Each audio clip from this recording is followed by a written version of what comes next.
not a lot of people are here today. It's probably because of my last speech and because of my No, it isn't. Your last speech was No, great. I didn't hear your last speech, so.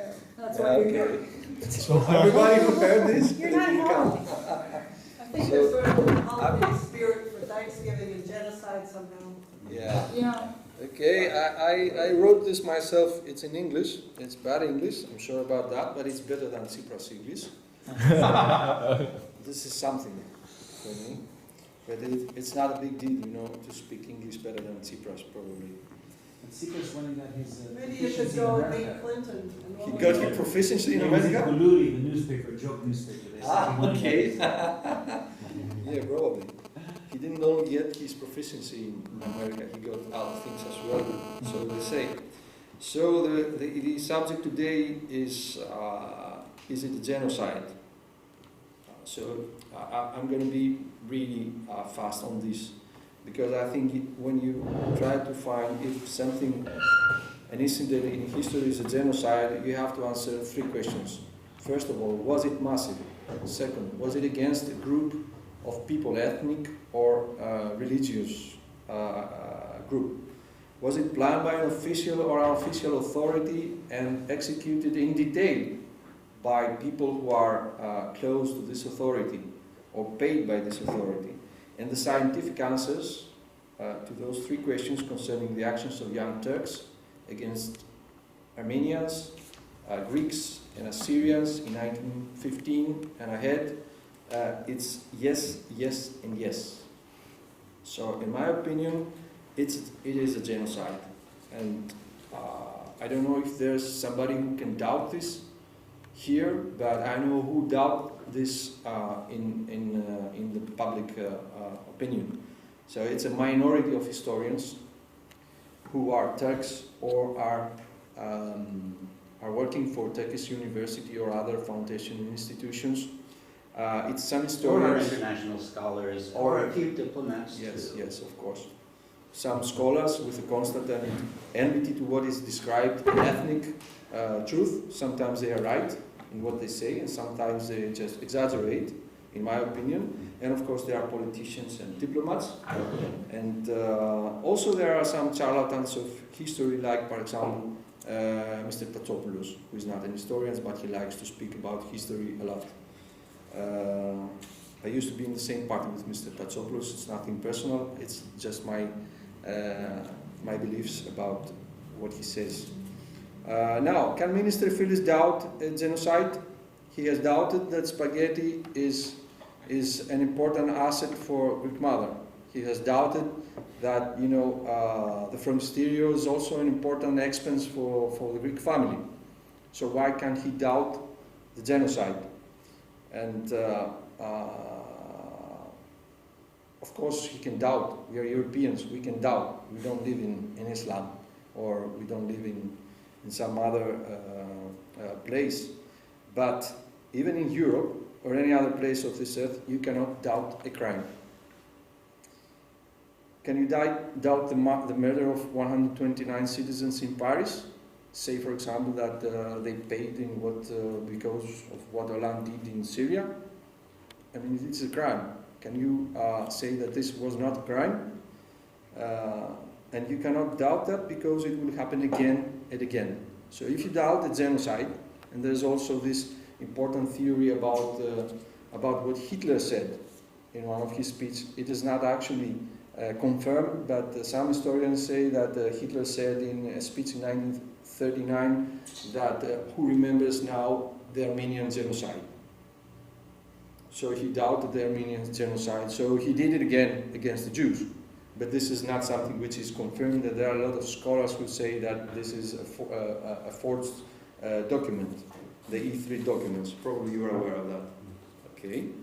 But anyway, if you can doubt a genocide, then I think that you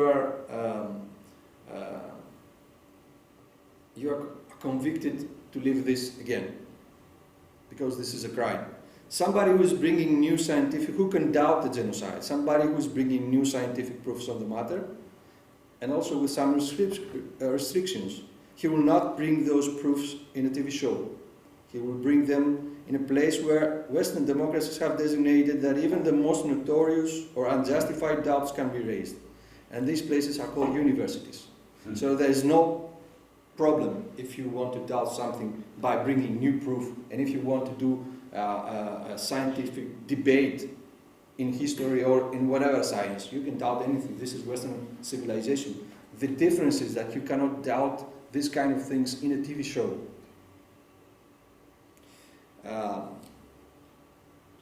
Now, any other use of the inherent to the Western society's freedom of thinking and speaking about serious crimes like a genocide contradict the limestone of the societies, which is the power of law and the essence of the punishments imposed by the law, which is not to revenge but to prevent the repetition of the same crime. If you want to prevent another genocide, punish those who deny it, not in universities but in TV shows. Yes, please? Don't you first have to define the term? Yes, of course. This is what I did in the first place. It was massive. Now, the Greeks lost 350,000 people. It was massive. Excuse me, when did that definition appear? It appeared long after this genocide happened. Yeah. Yes, in 1949, I The believe. Genocide Convention. Yes, yes. But does this have any? I mean, you can. Crime is a legal term. So be careful to use the terms that are appropriate for the context of the time. Was it an atrocity? Yes. Yeah. Was it a crime? It depends on whose law you're using. Yes, but you see, there are. I don't speak for myself. There are a lot of historians, around 70% of these historians, who accept the Armenian, the Greek, and the Syrian crime as a genocide. Even the term has been found later than the genocide. This is what most of the historians believe. Now there is another term. Diplomats say that, of course, that you cannot say a crime. You cannot say that this is a crime when you have described it later than the crime. Okay, this is law.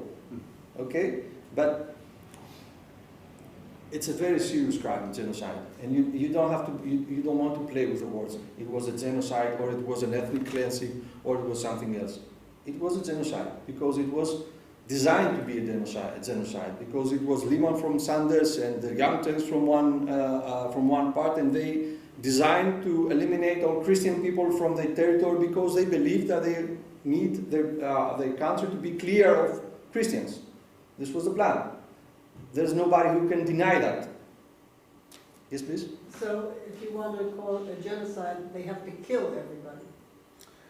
They can't just They will remove try them to another kill. place. They will try to move people out of their ethnic space. They will try to force them to. Would that be ethnic cleansing? Okay, in my opinion, this is not most historians' opinion. There is no difference between ethnic cleansing and genocide. I think that is something which they use to describe a bigger crime or a smaller crime.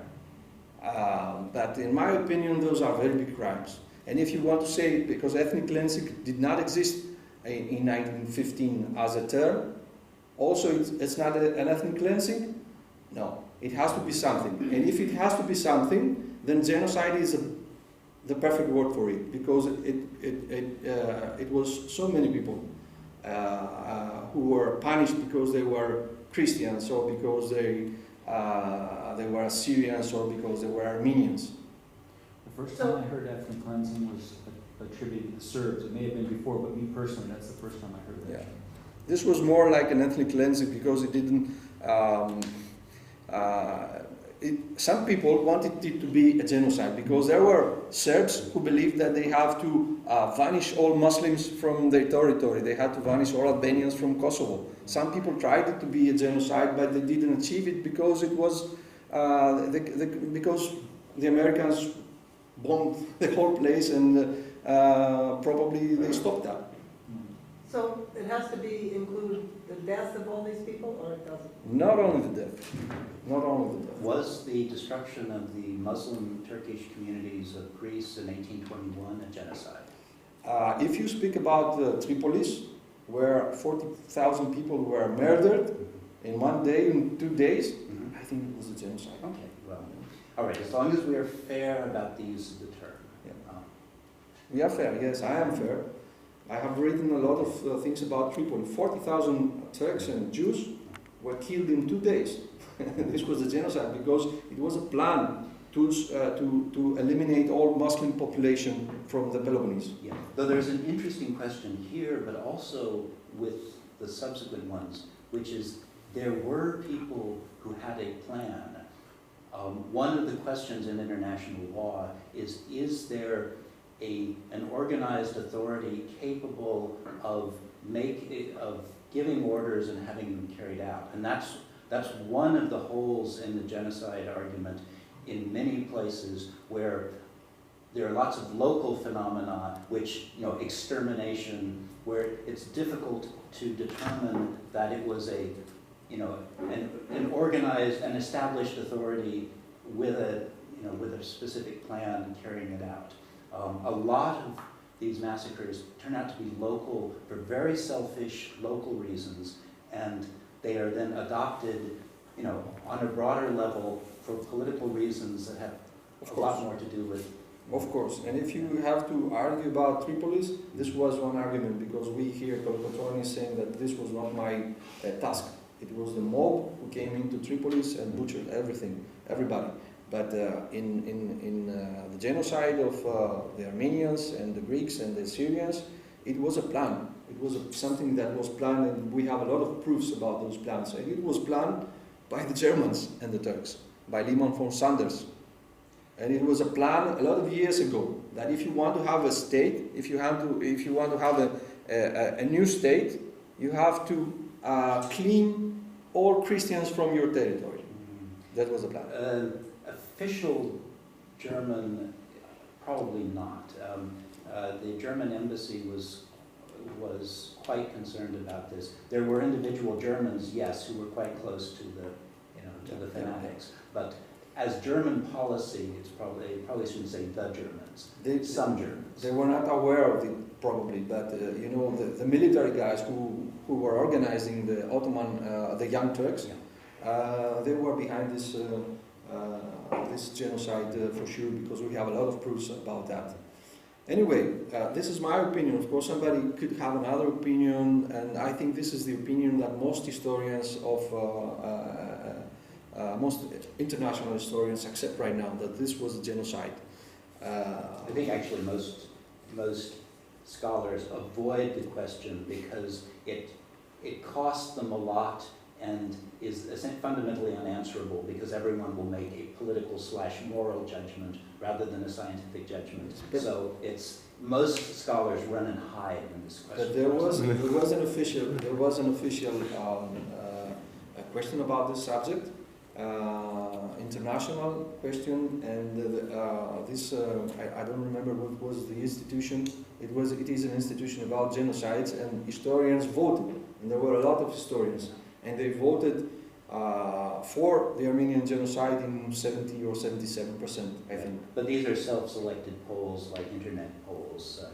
No, this is an impossible. international I think it's competition. impossible to get a full sample, and you would have to hold a gun to people's heads to get them to answer. Yeah. Okay. So, of course, I'm just saying my opinion. But let's move from the genocide issue. It's here. I didn't plan.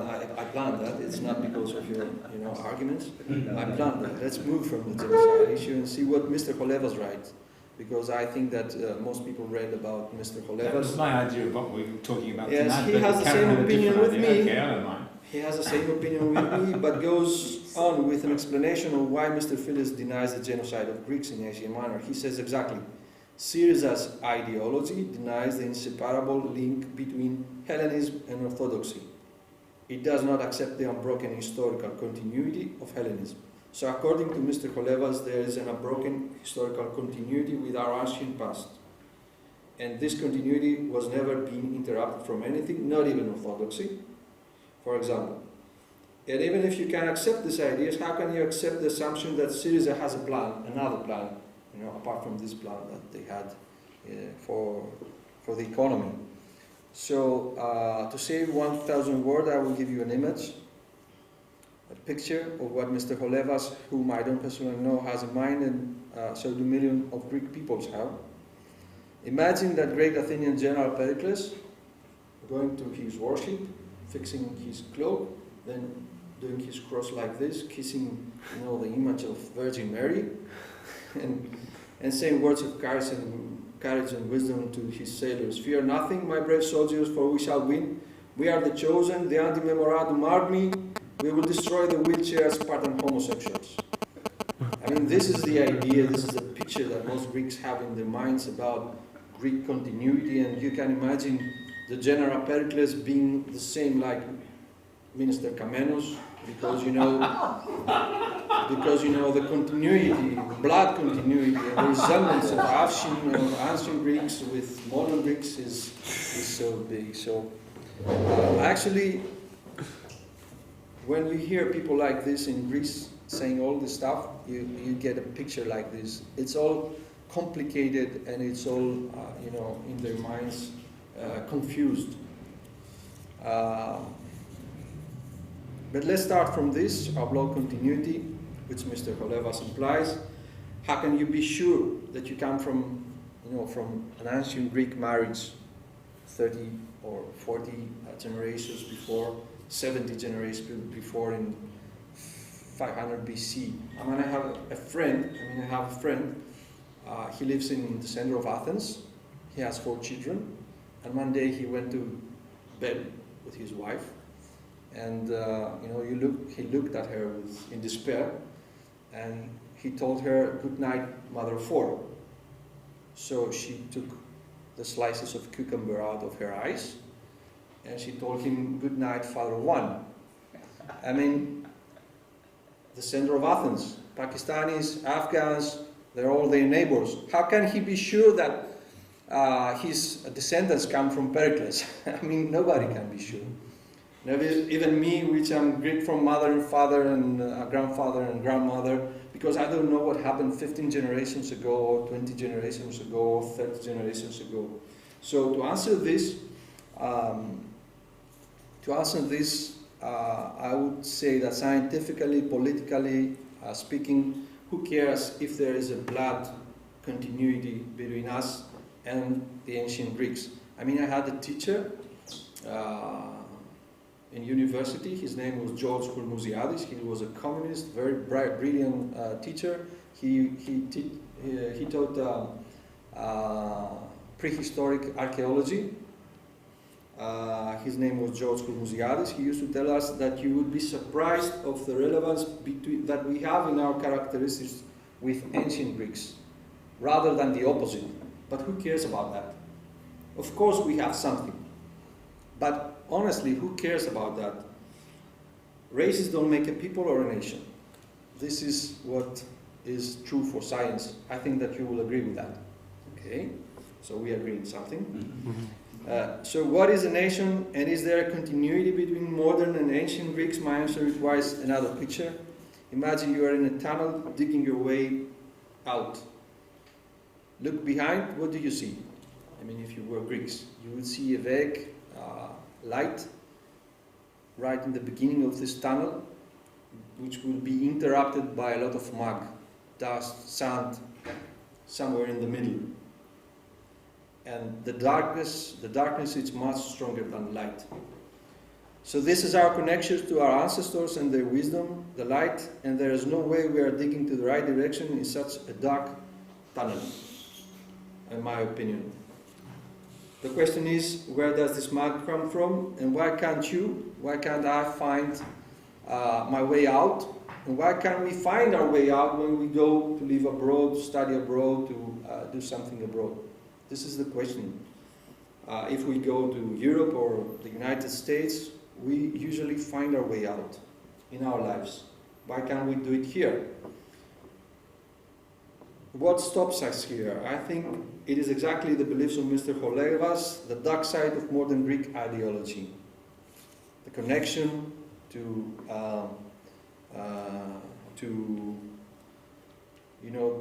this idea that we come from the past and that we are Hellenists and we are Orthodox, and this combined all together in our minds, I think this whole thing is bad for our, for our country. It's bad for our young people here. Because if you want to succeed in this country, you should bow to this ideology. You should make the biggest crosses inside the church and the biggest crime out of this church. You should declare your patriotism if it is to make money from your compatriots. And the most usual way to do it is to steal, from the tax services. You should get some kind of authority, even ecclesiastical authority, to satisfy your possible perverted mind. You should be connected to politicians or gangsters, or even be one of them, to make a lot of money.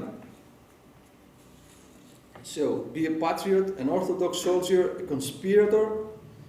If you want to count as an individual in Greece, deceive to succeed. This is our ethnic ideology.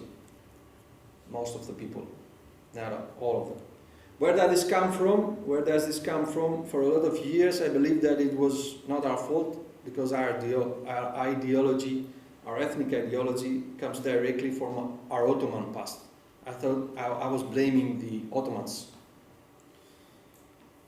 Being a second-class citizen, having constant danger of an Ottoman shore, close to your neck, would only create this result that you have to deceive, that you have to hide your intentions if you want to survive in this Ottoman regime.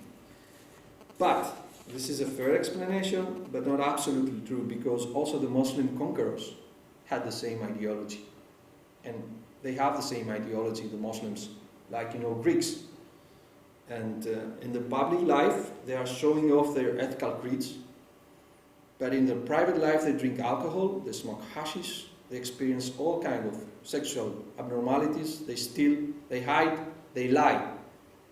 This is what they do. People in Greece, and people in Pakistan, and people in Turkey, and people in almost all places where this ideology exists. For Muslim, for Orthodox, even for Catholics and Jews, it all comes from the ideology of their apocalyptic creeds.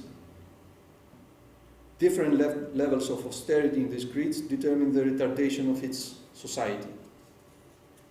So if you are a Greek Orthodox, you should regret for having premarital sex. Regret becomes sweet as a drug, and so you go on with something more sinful.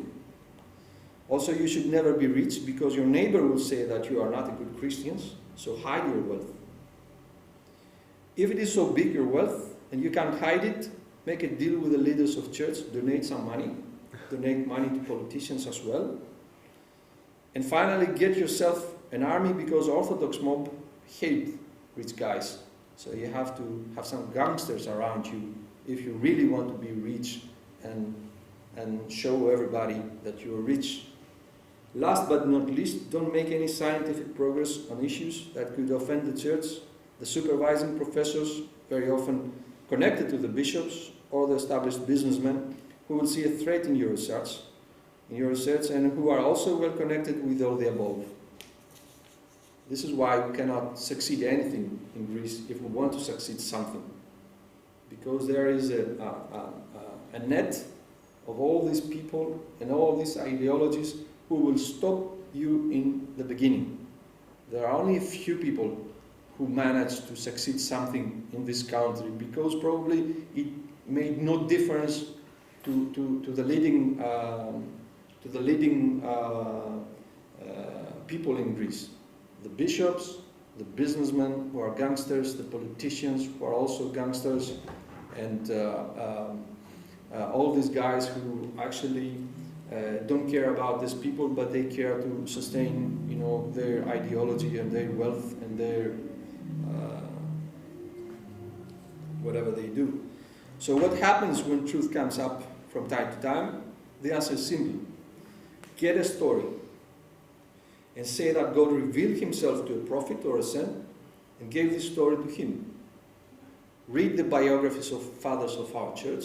For example, every good Orthodox should read the biography of a father.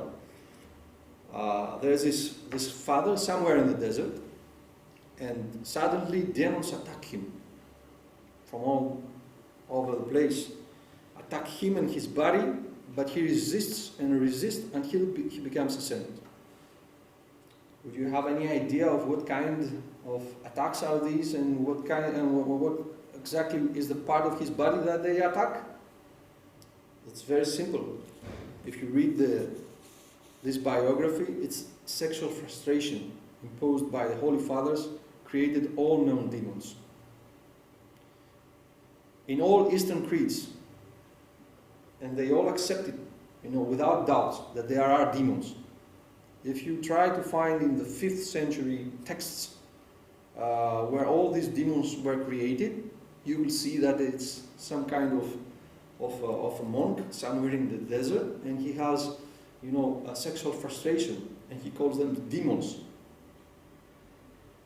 And this is, they wrote it again and again and again, and people started believing in those demons. And so everybody who is a faithful Orthodox or a Muslim or even a Catholic, he believes in demons. Something which is not proved scientifically. Is that right? Is that right? Well, that's part of it. That's part of it. Okay. Now, here another story. In the 13th century, a very rigid creed came directly from the Buddhist into the Orthodox religion. There was some guy who traveled in India, and he saw how people meditated there, and he brought this thing here. And because he was a very important priest, this thing actually came into the essence of the Orthodox creed. Thousands of men left for monasteries to watch their bellies, pray on a rhythm. You know the rhythm, maybe you heard this in monasteries. Tona dam, tona mina, mina dam. They were saying that for a lot of hours, every day, for a lot of days, for a lot of weeks, months, years. And actually they thought that after a few years of practice, they could see the light of the God. I'm sure that if I do it, I will see also some kind of light. I don't know if it is God's light or something, but you get crazy by that. In 1453, around 300,000 young practiced this kind of meditation called Isichasmos in monasteries, while Emperor Constantine had only 8,000 soldiers to defend Constantinople. So everybody was practicing orthodoxy, and there was nobody to defend the city. So, how our current hard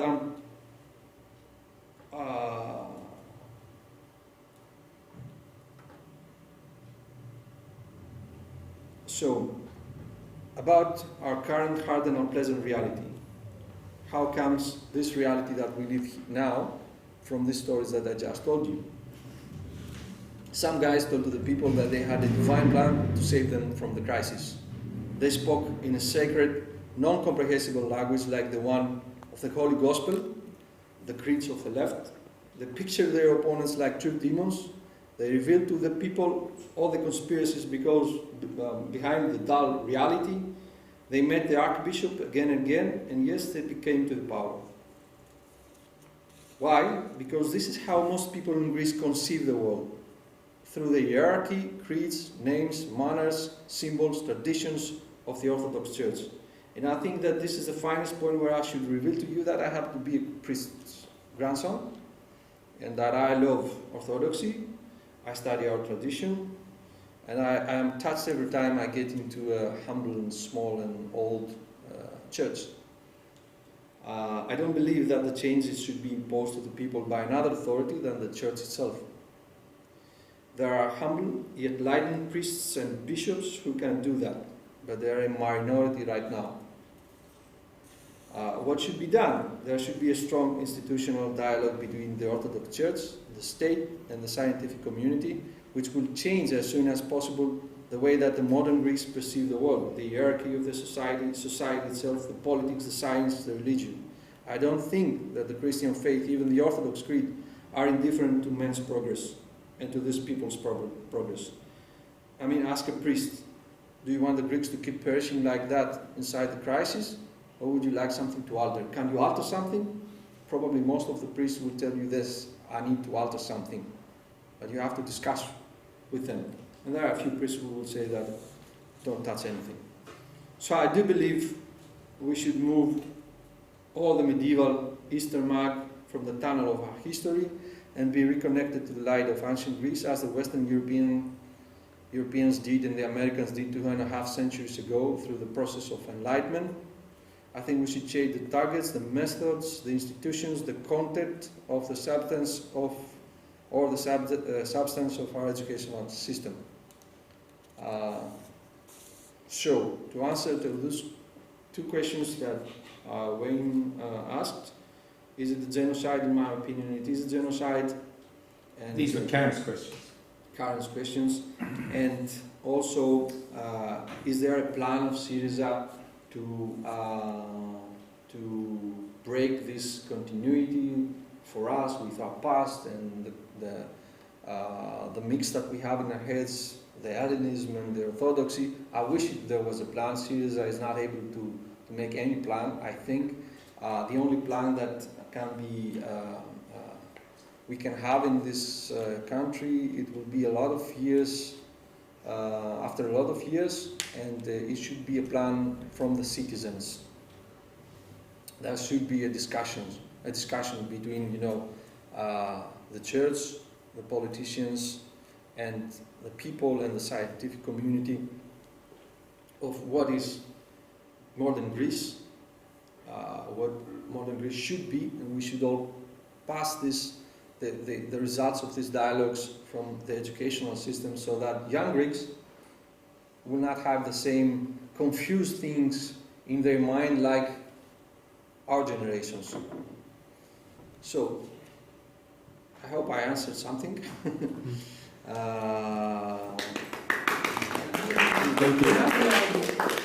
And I can answer in this poor English some questions of you. I have a question just to start with, because I was kind of busy the last couple of weeks. So I didn't go to Google and find the whole interview of Mr. Filis and in what context he said it was an ethnic cleansing, not a genocide. I mean, I'm assuming that's basically what he said. Ethnic cleansing, not genocide. I'm a historian. I agree with those who say it wasn't genocide. So, was he asked that, or was he offering that? Yes, he was asked repeatedly from the journalist. He was Hadzi Nicolau. He was asked to be provoked. I mean, Hadzi Nicolau saved this. Pushes a little bit to seem like he's asking hard questions. Saved this question as a last question, and he wanted to create a subject for his TV show.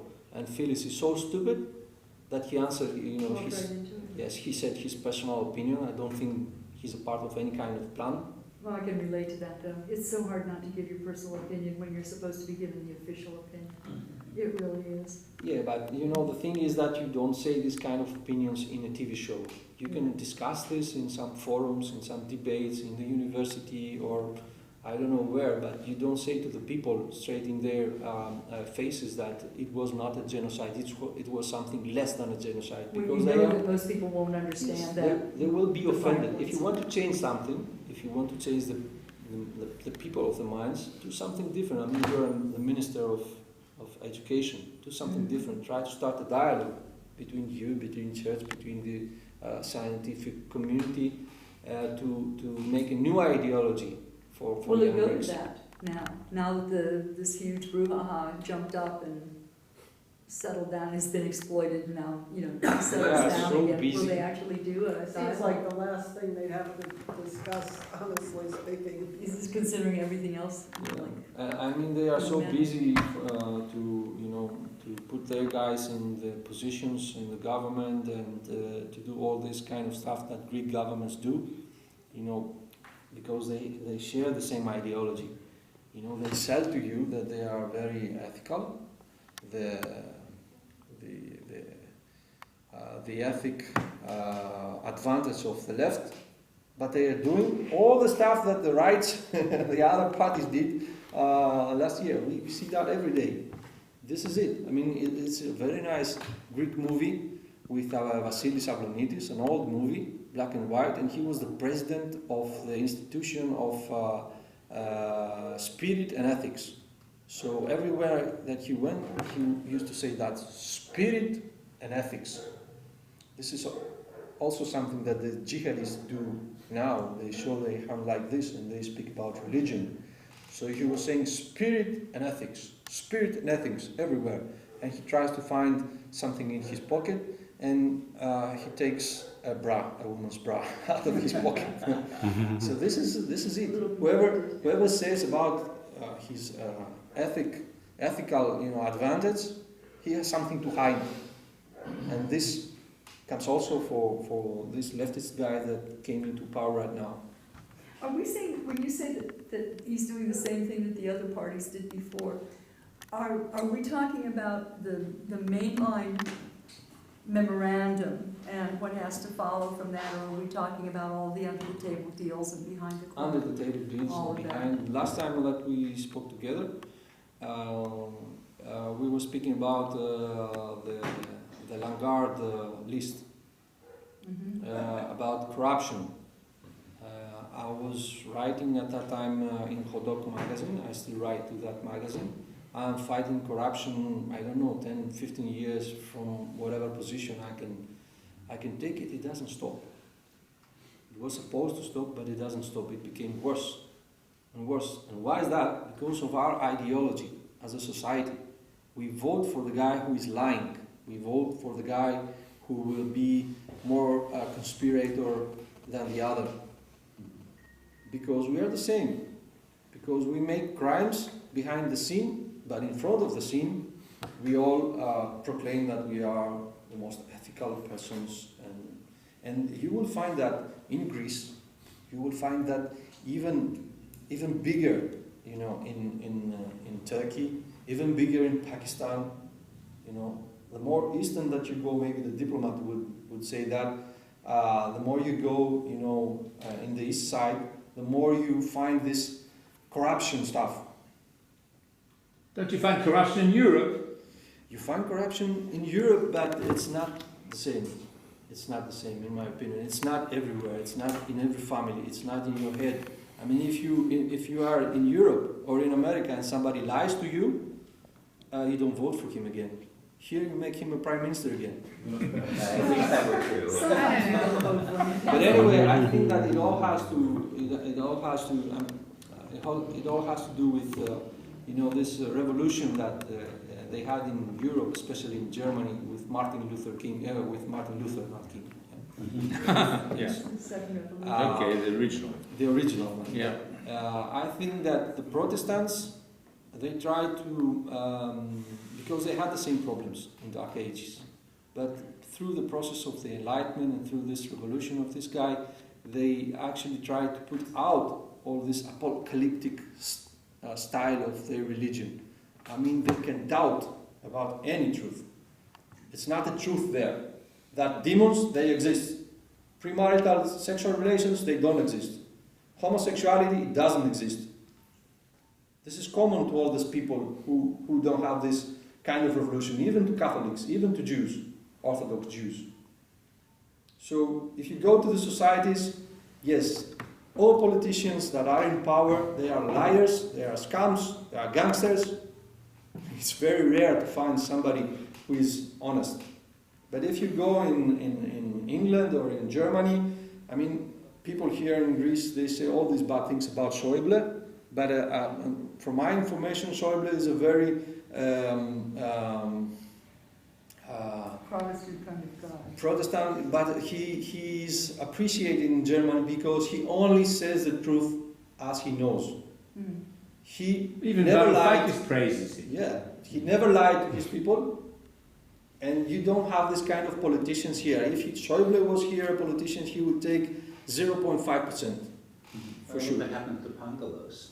I mean, Pangalos used to be a guy like the guys that we're saying now, but a few years ago, because he's a bright guy, he changed, his ideology, and he started telling the truth. And when he started telling the truth, then everybody went against him. Even the people who voted for him, praised for him, because he said the truth. We had it here, and I'm trying to remember, I think it was when the Tim young man was here from Volos. I remember that meeting. There were two guys who were not members who came to the meeting to hear it.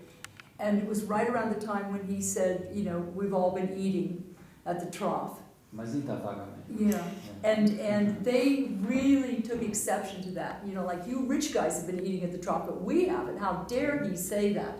When in fact, what he was saying was, you know, all of us rich guys who always say we're so good, we've This been is eating. not truth. Yeah. I mean, there are 500,000 people who ate a lot of money. Of course, some people ate more money, and they became really rich. And I heard stories about you know, big trucks moving out of Greece in 2011 with pallets with money. They probably just 11 families, they said, they moved billions of euros out of Greece with ships and trucks. Yes, there is. In every country there are really conglomerates, really rich people. But everybody ate a little. Everybody ate something. Yeah. Farmers We're all benefited. Just by Farmers avoiding ate most, even from those billionaires, because, you know, from European Union we had around 290 billion euros in today's prices to the farming sector. And look how is farming sector today. If you go to Larissa, if you go to Kozani, if you go to these places, you will be really disappointed, because it's not only that you see millions of hectares with Van Wyk cotton, which is not useful for people, but also the ground is around 1 meter. It has sunk 1 meter in the last 50 years. And so now the ground in Kozani is under the sea. Why is that? Because of these millions that poured in Greece, and they used it, I don't know for what, but not for. But this is a global phenomenon. This is because of the Green Revolution. Everybody did that. I mean, this is a distraction probably of the Western people. But I think that now European Union has changed that. And I think now 50% of funding in the farming sector, they go to other kind of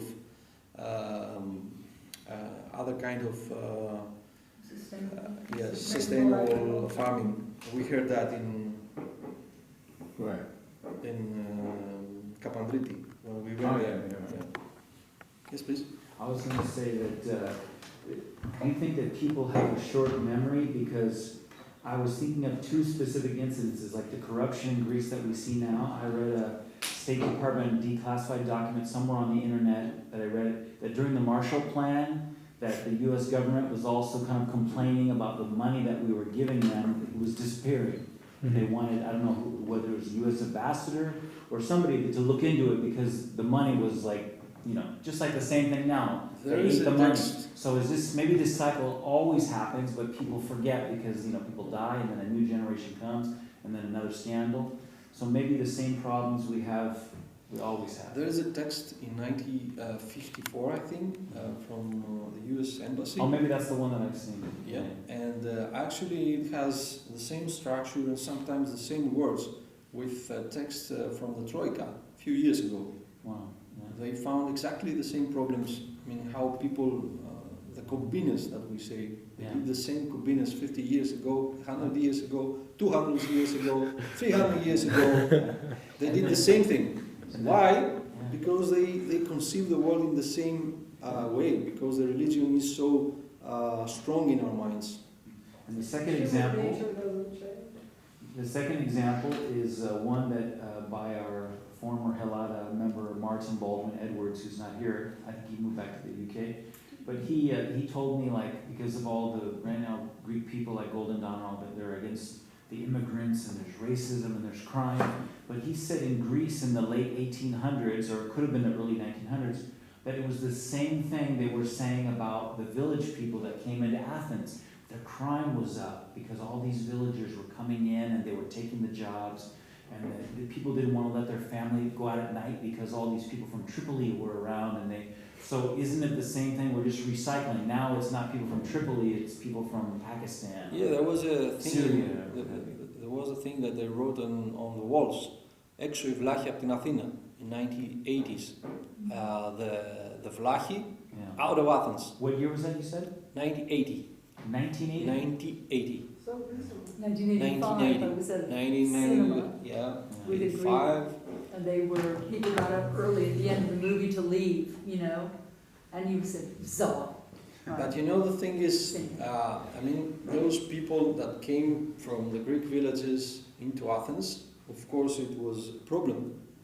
Not for them because they wanted to leave, that's why they came here, because they didn't have a life there, they didn't have food, or they didn't have a work, a decent job there. Or sometimes they were persecuted by the police because they were leftists. And they moved all to Athens, but I don't think that they brought here, of course they brought, you know, their minds, they brought their education which was poor, and they brought, you know, they destroyed a little bit the power that people like me had at the time. I mean, people, astikos cosmos. How can we say that? Middle class. Not the middle class, but City dwellers. City yes, yeah. dwellers, yes. City dwellers. Bourgeois. The bourgeois. You know, they destroyed that, but I didn't think that it was only a bad thing. It was a good thing too. The problem now is that it's not Greek villagers that come into Europe. I mean, Greek villagers also went to Germany, but they created a good thing there in Germany, and everybody respects Greeks, immigrants in Germany now. Most of the people respect. It was not. It didn't happen in the first years. In the first years, Greeks had signs out of the. Germans had signs out of the shops saying, "Greeks, Yugoslavians, Albanians not allowed in the shop." It was not that in the beginning. It was not that in the beginning also in the United States. Omaha, yeah, I remember Athens talked about that here. Yeah. But you know, when a generation passed, it became better, and people in Greece, people from Greece, they actually mingled. I don't know if it's the right word in the societies. Integrated in the societies, and they became. Some of them became, you know, good citizens. But now you have Muslims, and Muslims bring with them a much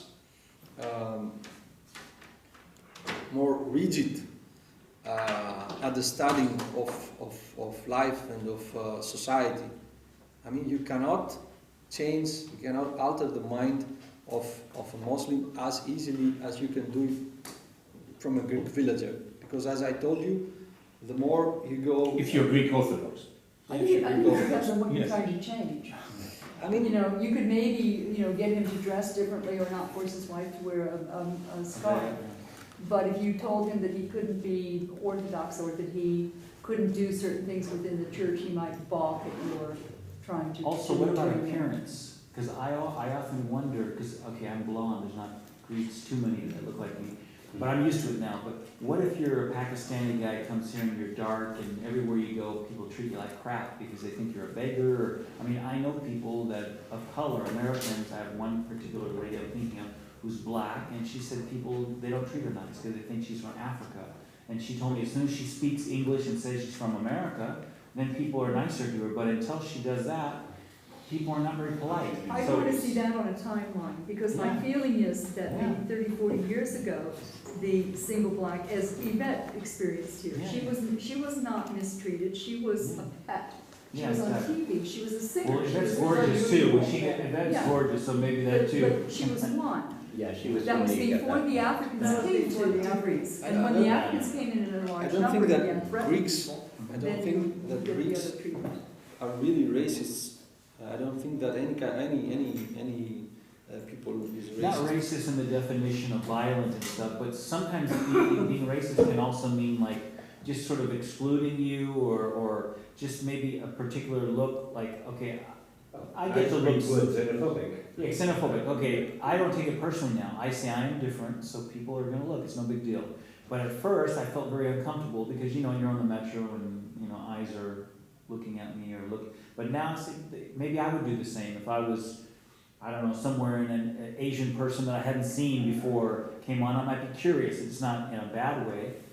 Would you, if you could live again in the period that with your grandfather, the Cherokee guy, Yeah. and you saw some white guy, would you be a racist or not? I think you would be a racist. Who knows? I don't know what I would do per se, but I would say that maybe I'd be curious and I would look at the person. So now I'm mature enough to know that it doesn't mean that they're racist because they're looking at me. Maybe it's just curiosity. Yeah, but it's not. In the beginning, it would be like this, but after you know what General Custer did to the Yeah. to the Cherokees, then you would be a racist against the white people. Why? Because it's not the color. It's not the color, it's not the eyes, it's Yeah. not nothing like this. It's the civilization that comes in front of you. I mean, is this guy an American? Of course we like Americans because we think that they are more progressed than us. But is this guy an African? Is he going to sell something to you? Exactly. Is he going to rape you or to kill you? Because these things come as boxes inside your mind when you see some guy and you have in the beginning you have to react in some way. Yeah. So if there is all this stuff that you see a Muslim guy with beard, now you have connected this Muslim guy to the. I mean, maybe sometimes you will see a Kalashnikov in his hand without the Kalashnikov. I mean, Yeah. you will see him and he say, "Oh my God, is he going to kill me?" Because this is actually what comes after after some facts and after some images. And after some stuff that you live with some civilizations. So in my belief, there are two things. One thing is that we should not be racists, of course. You should not judge somebody because of his color, because of his sexual identification or orientation or whatever. But of course, this should not stop you to protect your civilization from other civilizations that want to go into your space and destroy it. And this actually is something that comes now with the Muslims. And there is, of course, these ideas in history. A lot of times, for example, Chamberlain said that Hitler was not something bad. He was big, so we have to compromise with him. Maybe the diplomat here knows the story better than me. But Hitler tried to destroy the whole Europe. He didn't think he was destroying it. No, that's not how he interpreted what he was doing, but it is easy to be tolerant in a society where there are enough resources to go around and there's a functioning system that pretty much protects you from violence. Yeah. And that's a crucial issue here, that in a society where there's less to go around and you feel that you are competing against people who will not necessarily obey the rules and where the system will not protect you and enforce the rules, then your automatic instinct is to band together with other people like you. And one of the really sad things about human nature is when you are trying to show that you are loyal members of the community, the easiest way to prove that you are loyal to a community is to do exactly what 17 November did with new recruits. They made them plant a bomb. Complicity in crime is a lovely Mafia tool. Yeah, the mafia does the same. Complicity in crime, enforces unity. Another thing that enforces unity is professing something that is idiotic together. When you say the earth is round, you have no friends because everyone takes that for granted. When you say the earth is flat, you automatically have a bunch of friends who say the same thing. And that's what religion does. And we shouldn't blame Christianity here. The Virgin Mary is a direct descendant of the goddess Athena, at least in Athens, another virgin goddess who fights with the Greeks, and fights for the Greeks against their enemies. And, there's a continuity there, yes, that Christianity is part of, but it's not a Christian continuity. It is an altered continuity. It's not a continuity because, yes, Virgin Mary comes straight from Middle Eastern virgin goddesses, Holy Uzi. But there is a difference here. Yeah. There is a big difference here that Virgin Mary, you cannot doubt about her. Well, remember what happened to Socrates, Yeah. remember what he was put to death for. Yeah. He was put to death for interfering with the relationship between the Athenians and their gods. Yeah. And no, that's one of the worst myths, or not myths actually, one of the strangest things that ever happened to Greece was when the 18th century Germans invented ancient Greece as a political weapon against autocratic German governments. They created this idealized ancient Greece where democracy worked and everybody was Pericles. Of course, that Greece never existed. Of course. But it was a powerful political tool. And the problem is Greece accepted this illusion. I think a lot Yeah. of the world accepts that. No, but It was a great if marketing. you read actual ancient Greek Great writings, marketing. you realize the ancient Greeks were very much like everybody Yeah, else. but the thing is this, that the same conflict between the Eastern philosophy, the apocalyptic philosophy, and the Western philosophy was even in the 5th century, as you say. Yes. It was everywhere, Yeah. in the courts, in the public. I mean, things like we say now that we are making the cross, and if you don't make the big cross, then you're not a good Christian. They had it at that time. Alcibiades once cut the heads of some statues. You probably know this. Or not necessarily the heads, but some parts. Yes, some parts, yes. Yes, exactly. This part. And it was a big scandal because it was a religious thing, this thing. But this conflict existed there. But also, what existed there, and I happen to be the author of Pericles from Καθημερινή, and I have studied exactly these years in very detail, the whole detail that we can get right now. The thing is that was a team, 10 guys, 12 guys, Pericles, Protagoras, Phidias, Iktinos, Kallikratis, all the big names that we hear, and they actually invented the other system, which now they have this other system in Western Europe and in United States, in some parts of society of the United States. They invented this thing, and this is the light actually. But all the other thing, the thing that actually is it's not the secular thing, but it's the ecclesiastical or the apocalyptic thing that I call it apocalyptic. It existed as well. But I told you before that laws are made not to revenge; they are made to prevent you from making another crime. You know who said this first? First, it was Protagoras. We don't know that, but it was at that time. Classic architecture at that time, maths in the way that we know them now at that time. Even tonal music or tonal music. Tonal music. Tonal music. It was invented those 30 years.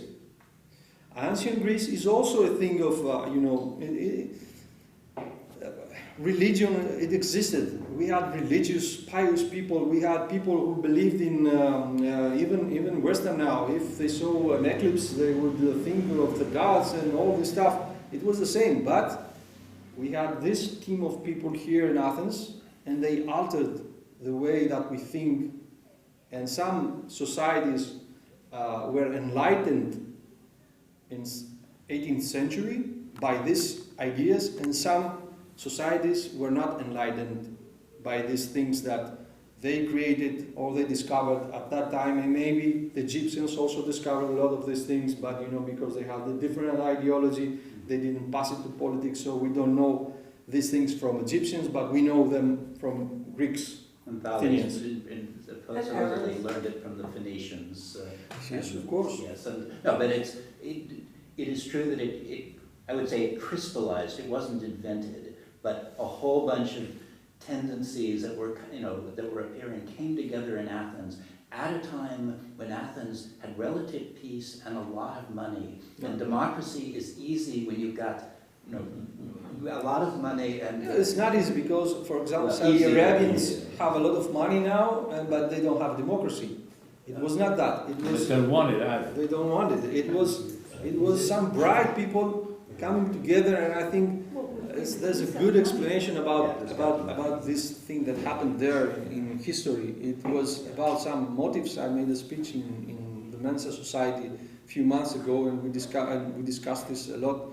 We don't have to do this discussion again, but there is a reason why all these things happened in those 30 years.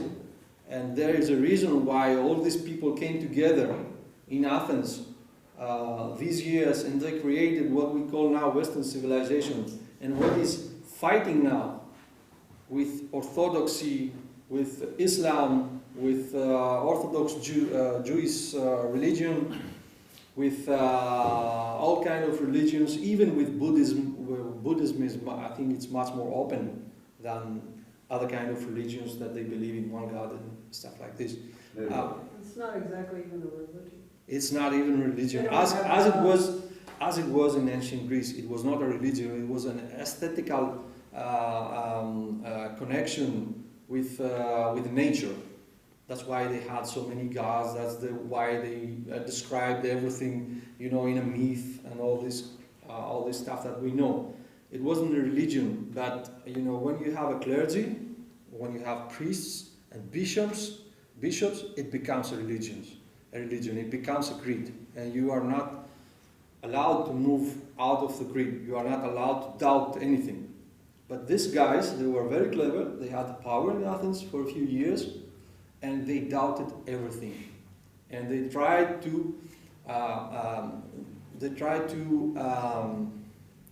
lighten the minds of the people. You know how? They paid for the tickets for the theater to everybody. So that's how they took guys who believed only in myths and who believed only in some kind of religion. They took them through the theater by discussing the myths, because all theatrical plays were discussing some kind of myths, not all, but most of them. They were discussing some kind of myths, but they passed to the next level. The next level, which was to bring the myth into the reality. Yes? Perfect. In fact, I think the good example I was going to mention, and you just said it now, is that the myth to the reality for me was, as growing up in school, believing in aliens from outer space was for people that were like, you would never admit that in my high school because you'd be considered a nerd or somebody out. But now it's so commonplace because television has made all these movies, Spielberg, that when you ask people now, it seems more people are so eager or willing to admit that they believe in aliens, right? Or werewolves. Or whatever. I mean, any kind of conspiracy. But what I was curious about is during ancient times, like in ancient Greece, was there ever talk about stuff like that? Did they ever think that there was other beings outside of our, not gods, but just other worlds out there? Were there beings that lived on them? Or would that have been totally heresy? Everything had to be religious. Everything. I mean, even if they believed in aliens, the story that they would tell would be a religious story, that the alien was some kind of god. Well, you can think of angels as a kind of alien. Or vice versa. I mean, maybe Olympus was just populated by people from Vega. Yeah, but now it's so common. We find these worlds that that human life could be on now, like MR42 or whatever. Even in The Onion today, I told Nathan it was funny because they had an article and it showed, it said they found a planet. It says planet WH72 is terrified that it may someday be able to hold human life. So I mean, we've moved on to that level yet. So yeah. But until there is evidence, actually, it's all myth and it's all conspiracy theories. Until there is evidence. But if you think a little bit broader, those people, I mean, most of the times I try to think as those people in those 30 years used to think and discuss together, because we have some few texts of what they were discussing together. And I try to think like those people. I mean, those people, would they have any problem if aliens exist? They would say universe is huge, probably they exist. Probably we will see them, probably we won't see them. Does this make any difference to our life? Shall we build our society to an assumption like this? Does it make any difference? No, this is not important. I mean, people, for example, in France, before the revolution, in the Enlightenment period, they were saying, I mean, why should we discuss about God so much? Maybe he exists, maybe he doesn't exist. So we don't know, and we don't care until something is proved. So What's that got to do with the price of tea in China? I think we would say basically. what? What does that have to do with the price of tea in China, the expression in the US basically? What does that have to do with Doesn't matter. improving Yeah. your life? Because you are a poor person, you are in hunger, you make 9 children and 6 of them die. Yeah. You're in the process of life. Does this make any difference if you believe in God or no? It's something else. You have to improve your life. So the more quality of life we have, the more free time we have to think of things like that. Or the more that it gets exploited by somebody. We Yeah. wouldn't be worried about whether there was extraterrestrial life or whether, Yeah. it was Muslim or Christian. We wouldn't be worried about Is there that life on until- Earth? Is there life after high Is school? there intelligent life? Well, yeah. Intelligent. Is there such a thing as civilization? I Yeah, think is a good exactly. question. So about civilization, So someone exploits it. And- I think that there is a constant battle between, different kind of civilizations, and mostly about two theories that we share in the head. Sometimes a lot of people, they have both theories in some part of their lives, or even in the same. If you ask them half an hour after, they will tell you about a subject, a different thing. But mostly we have two kind of things, of two kind of people. One kind of people is the one that believes in something. He doesn't know what it is, some idea, some assumption, some conspiracy theory, some creed, some I don't know what. And the other one doubts about everything, maybe doesn't care about things that he knows that he doesn't have the time or the mind to solve them, and he tries to understand the world in terms of maths, experiment, science. And if we start, if we keep telling ourselves that it doesn't matter that all these Muslims come here, or that the Orthodox Church and that the Orthodox should never be apart from the Hellenism and all this stuff. If we keep on thinking like that, it doesn't matter, then eventually probably our kids will also believe in conspiracy theories. They will also believe in some kind of creed. It's a battle. Either we win it or we lose it. But actually, you never win it or lose it. There's a dynamic equilibrium. Under most circumstances, the people who do best are the believers. They have the social calculus of belief is very powerful. Every once in a while, I lived this in the State Department. The yes men get ahead most of the time, but when they really screw up, then they will call in someone who actually knows what he's doing and put him in charge of something for a little while. And in every society, there are times when it is useful to be, an innovator, to be an explorer, to be rational, and there are times when it's not.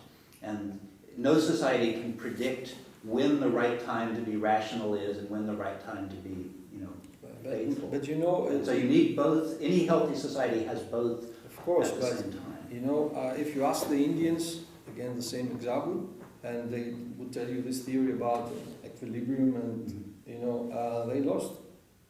They lost their lives, they lost the way of living, they lost their philosophy because of the American Indians. Yeah. I'm not sure that the Indian Well, Indians look, did. having Maybe someday no we'll lose strategy as well. No strategy will prevail against overwhelming force. And one of the strategies that diplomats put forward is the idea of the rule of law as a way of protecting people. And that's one of the really crucial things about the Genocide Convention, because it creates an absolute standard that for now, if we can protect international law and enforce international law, the Genocide Convention will protect us against things such as what happened with the Pontians and the Armenians. The question is, is the genocide issue being used, or what purpose is it serving here? Is it a profession of faith, like professing that the Virgin Mary is a virgin? Is it a tool that Greece wants to use to extort something from Turkey, or what? Because if it's a tool to extort something from Turkey, it's not going to work. And if, and therefore you should be very precise about what you are using the term for, with whom, and... In my opinion, it is an international effort to prevent Turkey from doing the same with the Kurdish people. Because if they didn't have this fear, maybe they would think of a genocide against the Kurds because they don't like the Kurds bombing around Constantinople, Istanbul, Yeah. or But they need Izmir. the Kurds, though. So if international community says that there was no genocide by the Turks to the Armenians, to the Greeks, to the Assyrians, maybe they will do it again. But I think it's important to not to say the Turks. Crimes are not committed by abstractions. Crimes are committed by people, by individuals with responsibility for their actions. And it is very useful to let the question be historical, to say that this Turkish officer was guilty of genocide, this decision of the Turkish Grand National Assembly was an act of genocide, as opposed to say that Turkey is guilty of genocide against the Pontians, because Turkey as a whole is an abstraction, doesn't exist. There are Turks whose cooperation Greece needs for things. And it is useful to talk to those Turks in terms that say, of course, bad things happened and these people were responsible for them and that it should not happen again. But that is not the same thing as saying you personally are guilty for what somebody else did 100 years ago. But But that's why we say that Hitler was guilty of starting this whole Holocaust. Yes, because we wanted to Because nobody says Germany, Yeah. really. Such, They equate it with Hitler. yeah, but such serious crimes, of course, they are made of people, because Yes. soldiers butchered those people in Asia Minor, and soldiers also butchered those people in Tripoli. Okay, but And it was largely Kurds who murdered most of the Armenians in Eastern Exactly. Yes, Exactly, yes. it was Kurds. And so one has to be, one should be precise, and one of the crucial goals that I like, which is completely opposed to Holibas and his type, is the idea, the Western, supposedly Western idea, but also the classical idea that the individual is responsible for his actions and that collective. Of course, but my point is that, and I agree with you, my point is that Kurds or Greeks or Turkish people or whatever would never commit such crime if they didn't have any order. They didn't have any what? Order Orders. from their leaders.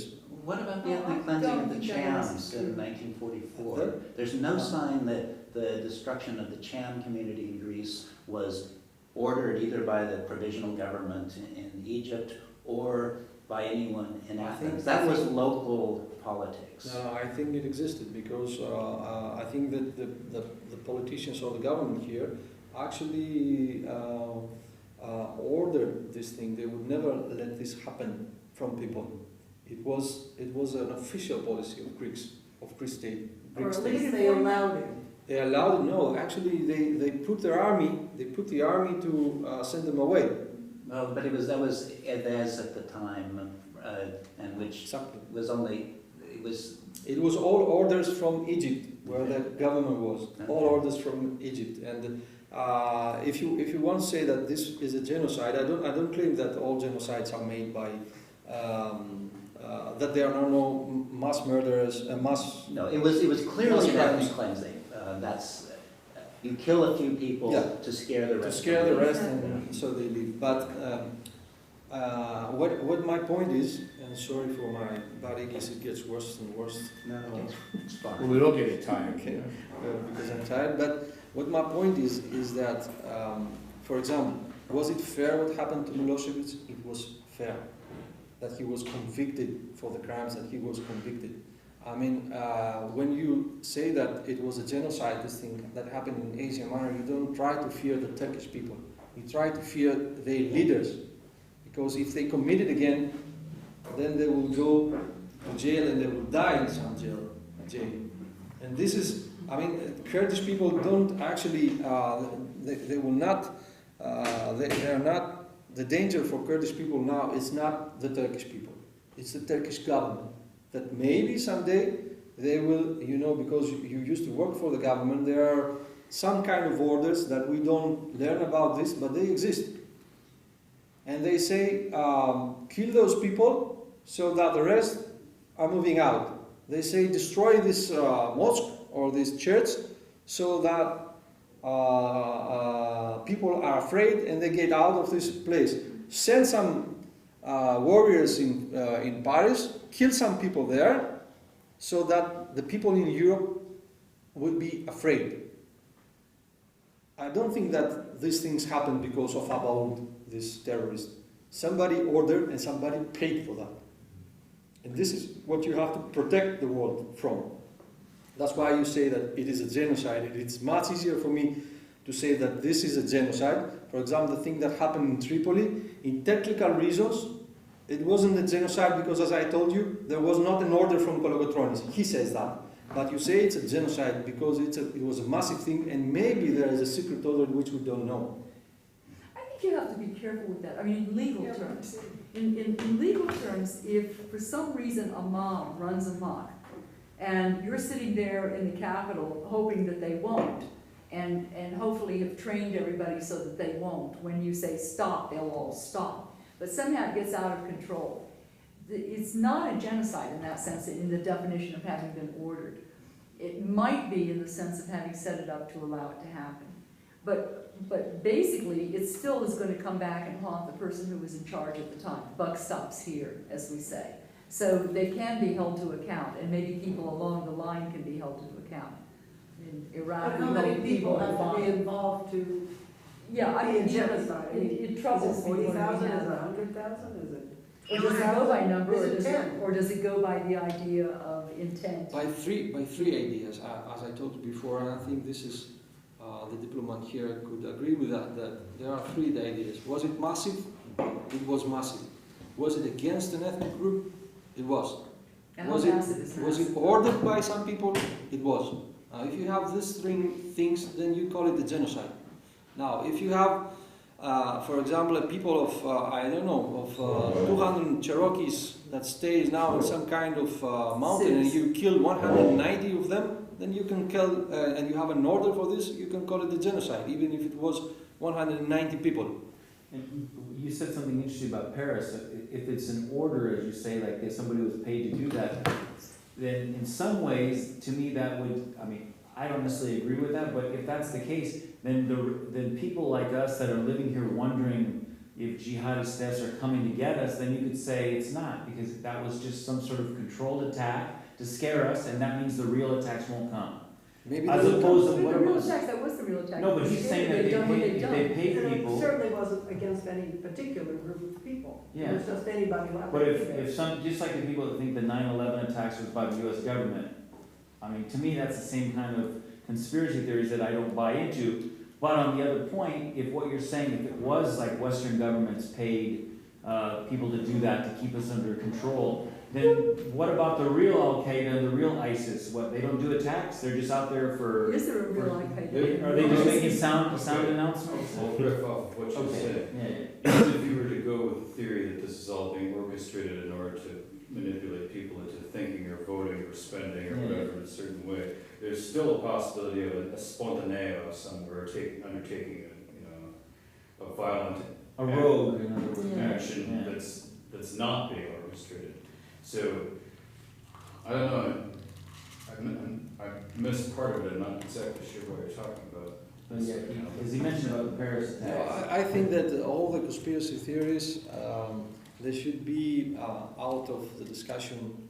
Are there conspiracies? All the conspiracy theories. Are conspiracies happening? But governments are remarkably passive and remarkably incompetent. There are lots of individuals doing lots of very small miniature conspiracies, but they're essentially combines. Yeah. But on the macro level, there is, having lived 20 years doing what I was doing, I never saw anyone in the US government who could conspire their way out of a paper bag. They weren't telling you about it. No, this it's is not what that I they weren't guess- telling me about it, it's that they were not Yeah. capable, I mean, they were capable of doing You're really still stupid, honoring large-scale things. non-disclosure. Well, that's what I said. I said if the CIA, like the smart people, they work for like big firms in Yeah. New York making lots of money. They don't. The leftovers are what work in the CIA, not people with really good qualifications, right? But also people, really smart people spending billions of euros to buy high-tech startups that have no product and never have a product. I mean, there's amazing amounts of stupidity in the world. Yep. And we selective sample bias so we think that people are more organized than they are. And it's like, the Lagarde list. It's not there a conspiracy to protect all of these people, but rather a Greek state that is totally incompetent to do its job and is overwhelmed by the problem. There are a few people, yes, there is a conspiracy to protect them, but not everybody on the list. Exactly. This is what I get from history, in all times of history. This is what comes from Incompetence. the incompetence is And the the big statute power. of limitations Yes. is probably gone now, right? It's the big power moving the history, and if you are a little bit competent, if you can make a small conspiracy, then you will achieve something. You will become a leader or something. And that's true. But you are an individual navigating in a faceless system that really doesn't know what it wants. And as an individual who does know what you want, you have a terrific advantage. Yeah. And that's why the neocons were dangerous, because there were only 20 or 30 of them. They knew what they wanted and were able to get some things done, though the US government as a whole, if anyone had asked them, would have said, this is stupid. It has been described by this movie of Tom Selleck, I think it was, the mouse that bores. Mouse to the roar. Mark that word. Yeah. This is it. The mouse that roared. Yeah. Well, there's a lot of that. Yeah. Anyway, I think that I don't know if there is a big conspiracy that moves us. Maybe there's a big conspiracy because, as I told you before, in 5th century there were 10 guys that were conspirating. They were doing something. They were scheduling something. They were planning something. They were trying to impose something to this mob which was, under religious terms. This was a conspiracy. Also, nowadays there are conspiracies, but there are none. We should not discuss about them because there are. You see the results. Discuss about the results. Discuss about what happens. What happened now is that in France, in Belgium, almost in all Europe, people are afraid. So this is terror. Don't try to think that this was made maybe by Schäuble because he was putting money in order to be re-elected or something like that. It's obvious. It's not necessary to take it. It's obvious. Okay, some people pay, some guys, those guys are stupid enough to kill themselves in order to make a massive thing to make people afraid. If people or governments take that event and use it to their political advantage, it makes them perhaps tacky or unethical. It does not apply to criminals. It doesn't make them the cause of the event. Yeah. Well, not all of us are afraid. I went to Golden Hall the other night with my family, and we watched the Christmas tree lighting. There was plenty of people there. I would be afraid to go to Golden. Yeah, I don't know if you saw, I I was was really afraid afraid for for different reasons going around on the They are net not. today. They don't care about us. That's what I was thinking, and I hope, that's one good thing I thought, this is where we live. I hope that the Greek government continues to be pretty much anti all this war and everything, so that they'll leave us alone and we'll have a paradise that we can all live in here. Let the other countries like America, France, and England do the attacking and let us stay here and live nice and safe. There's a very strange thing that happened today. Today there were no immigrants passing to Lesbos, not even one. So what does that mean? Means the Turks were not There was- letting them It go. means that the whole thing is controlled. Well, there was a huge wind No, it was Yesterday. yesterday. Well, apparently what triggered this big Move. deluge of refugees was them receiving something on their phones that they could go to Germany. They all received this message on their mobile Do phones. we know that? What? Do we know that, or is that? Is that a Conspiracy wing? theory. No, that's something We need that can be documented. That happened. We need to have this conversation down the street or in the Right. Alberta, and to thank Panagiotis. Well, can I just tell you that anyone who's interested in the climate, yes, very excellent. That one was for you. Sorry, just changing the subject, because next Sunday, anyone who's interested, there's this